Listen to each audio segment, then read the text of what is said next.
Hi, this is Ryan, and this is Sound is the Way. I feel like I should talk today.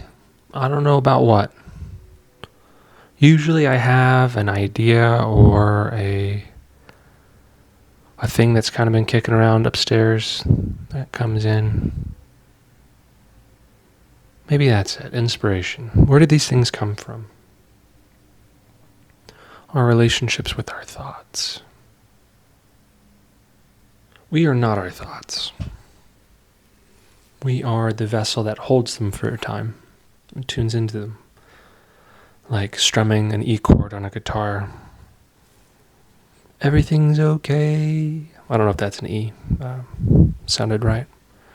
Or it could be that person's being a bit of a butt. Right? So that's to resonate within us in order for us to hold that vibration and then let go. And that's how thought patterns work. Over time, if we have enough thoughts, they become some of our habits and our actions, our daily doings. And then we think that's who we are. And it's no longer a thought, it is a part of your person. Kind of like brushing your teeth anymore. You don't really think about it as much as the first few times you did it. Probably driving the car. How many times have you been in your car and you kind of exit the trance, the car hypnosis when you arrive at your destination? It's not something you actively think about anymore. It goes into our deep programming. So we're no longer a thought. So in order to move beyond those or find new patterns, we have to allow new thoughts in, new inspiration. And what is inspiration? Some might believe, and I believed this for a time, that everything was just a slightly different variation of something that had already been done before. And as you get into a creative flow, this will resonate with most of you. You'll know that this just isn't the case. That there's a real sense of vitality, of life, of something beyond what you've seen before. Quite probably, possibly, beyond what you're going to see in the future.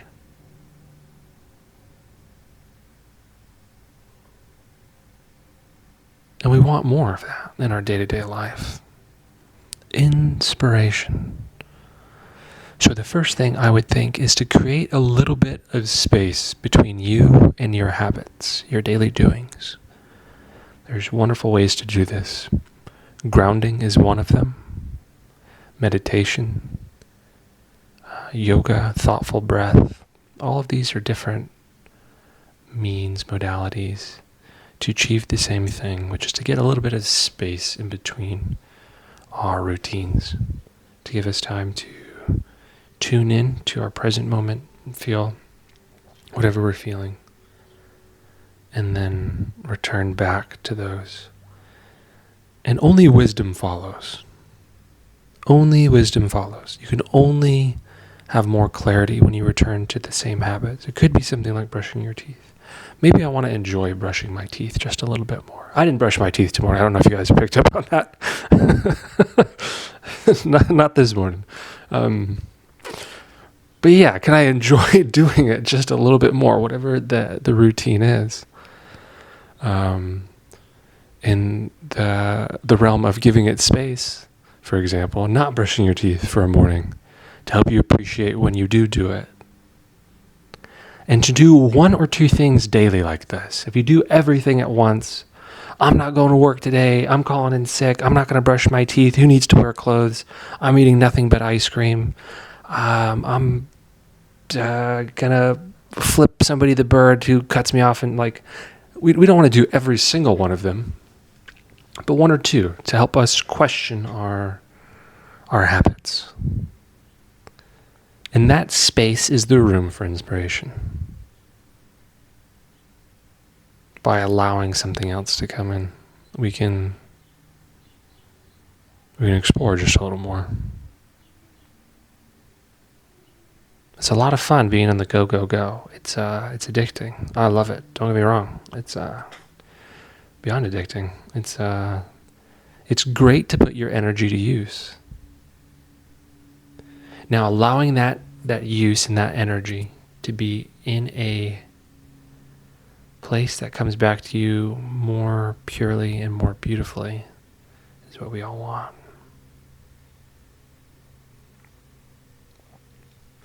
I think it was Stephen Pressfield. He's a novelist and a sort of a self-help, but it's not even in the same category. It's so beautiful. The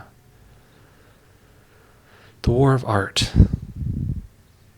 talking about the creative struggles and moving beyond resistance, the stories we tell ourselves and why we can't do the things we want to do, the barriers we place in front, or that we allow to be placed. One of the things that he said in his book, talking about the muse coming in and speaking to him, is that it's so consistent. It's like he shows up to do the work every morning at 9:00, and the muse is there on his shoulder, helping him write his next book, his next project. And when we first get started in anything, we feel a lot of friction. It takes a lot of energy to begin. You can think of this like revving your car. And there's a reason why there's miles per gallon highway and miles per gallon in the city. So you expend a lot more energy accelerating and deaccelerating, slowing down, than when you coast. So you're going to have probably a big moment of inspiration sometimes. And that's kind of like you putting your foot down on the gas, right?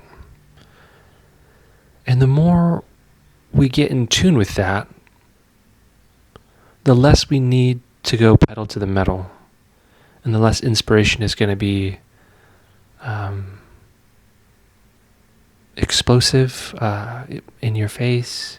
It's not going to be as vibrant all the time. And that's because you're already listening to it. It's like it doesn't need to get your attention. You're already in tune to your inspiration, your intuition. So you guys can have a talk like you and I are having right now. We can just sit down and communicate. That's where we want to be with our creative force, the new ideas coming in. Giving space. Check it out. I think that's what I have to say today. Yeah, it's beautiful and it's coming. It's a habit like everything else. And giving space for that new stuff to come in. If you're there to receive it, more and more will come in. It's a law of the universe. Everything wants to be seen, and your intuition, your inspiration wants exactly the same thing. And when you're there to see it, it's going to start showing up more because it's now being paid attention to. It's being appreciated. That's all I have for today. This is Ryan with Sound is the Way. Thank you.